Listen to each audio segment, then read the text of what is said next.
27 तारखेला सावनेर पोलीस स्टेशनचे पाटण सावंगी चौकीचे परिसरात नागपूर ग्रामीण पोलीसला एक महिलेच्या मृत बॉडी सापडला.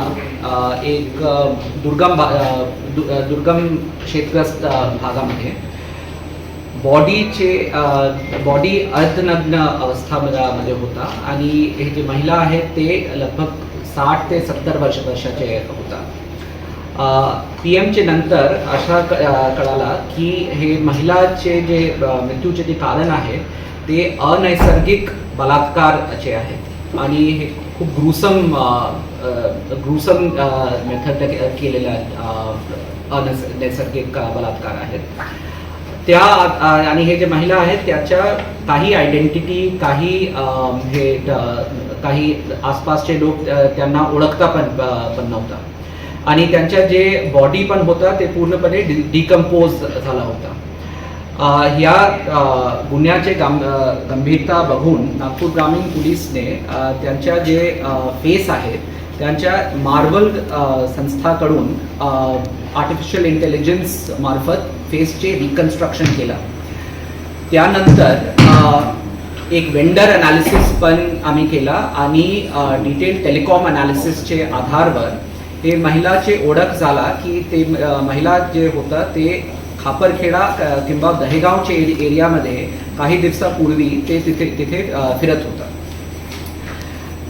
त्यानंतर ते एरियाजचे CCTV कॅमेराज जे आहेत ते लगभग 500 CCTV कॅमेराजची तपासणी नागपूर ग्रामीण पोलीसचे LCB ने केला आणि त्यामध्ये एक प्रायव्हेट बस वेंडरचे ऑफिसमध्ये आम्हाला एक CCTV फुटेज सापडला ज्यामध्ये एक आरोपी जे लाल शर्टमध्ये होता त्यांच्या खूप ब्लड फुटेज आम्हाला सापडला ते बस ऑफिसमध्ये.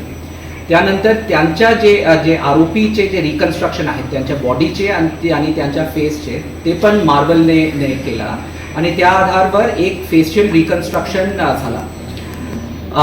त्यानंतर क्राईम ब्रांचने अजून CCTV आणि टेलिकॉम अनालिसिसच्या आधारावर हे आरोपीला काल म्हणजे 6 तारखेला त्यांना नागपूर शहरचे बोखारा एरियाकडून त्यांना अटक केला आणि जे AI मार्फत जे रिकन्स्ट्रक्शन झालेलं आहे आणि जे ॲक्च्युअल आरोपी आहेत त्यांच्या रिकन्स्ट्रक्शनमध्ये लगभग 85% मॅच आहे. म्हणजे जे रिकन्स्ट्रक्शन आरोपी अटक ते 4 दिवसापूर्वी रिकन्स्ट्रक्शन करण्यात आला होता जेव्हा कोणी विटनेसने आरोपीला पाहिला नव्हता. त्यानंतर जेव्हा जे ॲक्च्युअल आरोपी आम्हाला सापडला दोन्ही मध्ये जे मॅच आहे ते 85% आहेत. हा जे तपास आहे ते ॲडिशनल SP नागपूर ग्रामीण, ASP सावनेर आणि लोकल क्राईम ब्रांचचे जे टीम आहेत त्यांनी खूप परिश्रम केलेला आहे आणि ब्लाइंड केसेसमध्ये टेक्नॉलॉजीचे काय उपयोग होऊ शकतात खासतौरचे म्हणजे आर्टिफिशियल इंटेलिजन्सचे आम्ही कसे वापरू शकतात त्याच्या एक चांगला उदाहरण आहे ते डिटेक्शन. हा केसमध्ये जिथे हे महिलाचे जे मृत पार्थिव शरीर होता तिथं आम्हाला एक चिप्स पॅकेटचे टॉपचे पॅकेट आम्हाला सापडला जिथे बालाजी चिप्सचे होता. त्यानंतर नागपूर ग्रामीणचे जे इन्व्हेस्टिगेशन टीम आहेत त्यांनी एक बालाजी चिप्सचे जे डिस्ट्रीब्युटर आहेत त्यांना स्पॉटवर बोलवलं आणि त्यांच्याकडून हे माहिती घेतला की कुठे कुठे जे शॉप्स आहेत जे सीन ऑफ क्राईमचे जे जवळ आहेत तिथे त्यांनी ते प्रोव्हाइड केलेलं आहे. त्या आधारावर आम्ही हे पण ट्रॅक केला की कुठे कुठे अशा पेमेंट्स म्हणजे चिप्सचे पॅकेटचे जे कॉस्ट आहेत ते 10 रुपयाचे आहेत ते कुठे कुठे 10 रुपयाचे पेमेंट्स पण झाला होता. याच्या मार्फत आम्हाला हे क्लिअर झाला की तपासचे जे दिशा आहेत जे डायरेक्शन आहे ते पाटण सावंगीकडून खापरखेडा चे दिशेने आहेत आणि खापरखेडा जे आहे ते सीन ऑफ क्राईम पासून 15 किलोमीटरचे दुरीवर आहे.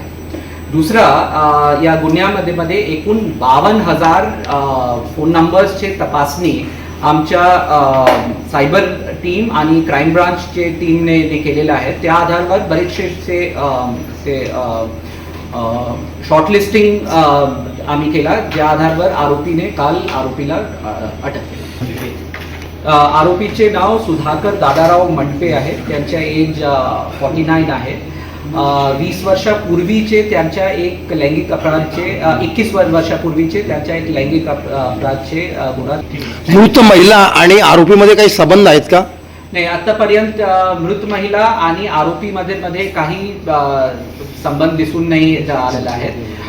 महिला जे आहेत ते पण पूर्णपणे ब्लाइंड अँगल होता आणि आरोपी चे आयडेंटिफिकेशन जे आहेत ते पण तपासामध्ये एकदम ब्लाइंड ॲव्हेन्यू आहे. सुरुवातीला आपण महिलेचा चेहरा आयडेंटिफाय तयार केला यांच्या माध्यमातून आणि आरोपींचाही तर थोडंसं त्याच्याबद्दल सांगा. हो, महिलाचे जे मृत शरीर होतं ते पूर्णपणे डिकम्पोज झाला होता आणि त्यांच्या जे चेहरा पण आहे ते पण डिकम्पोज झाला होता.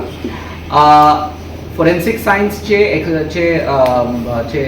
मदत घेऊन आम्ही मेजरमेंट्स केला त्यांच्या स्कलचे आणि हाय रेझोल्युशन फोटोग्राफी केला सगळे अँगल्स करून त्यांच्या डिकम्पोज फेसचे. त्या आधारावर मार्वल करून आणि AI चे मार्फत आम्ही त्यांच्या फेसचे रिकन्स्ट्रक्शन केला.